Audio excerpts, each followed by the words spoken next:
تین مشکلات کے تین حل۔ نمبر 1، اگر شہوت میں مبتلا ہو تو اپنی نماز میں تجدید نظر کرو، ضرور نماز میں سستی کرتے ہوں گے۔ فَخَلَفَ مِن بَعْدِهِمْ خَلْفٌ أَضَاعُوا الصَّلَاةَ وَاتَّبَعُوا الشَّهَوَاتِ، سورہ مریم آیت نمبر 59۔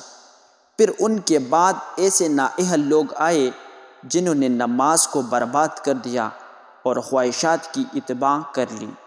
نمبر 2، اگر تم عدم توفیق اور بدبختی کا شکار ہو تو اپنی والدہ محترمہ کے ساتھ تمہارا رابطہ درست نہیں ہے، لہٰذا اس بارے میں نظر ثانی کرو۔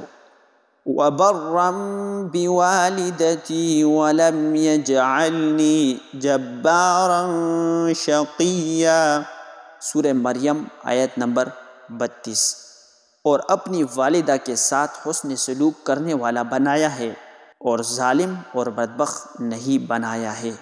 نمبر 3، اگر روزی کی تنگی اور زندگی کے مشکلات میں مبتلا ہو تو قرآن کریم کے ساتھ اپنا رابطہ درست کرو۔ وَمَنْ أَعْرَضَ عَنْ ذِكْرِي فَإِنَّ لَهُ مَعِيشَةً ضَنْكًا، سورہ طٰہٰ آیت نمبر 124۔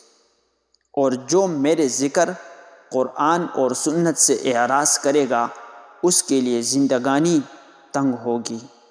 اللہ تعالی ہم سب کو ان تین باتوں پر عمل کرنے کی توفیق عطا فرمائے، آمین۔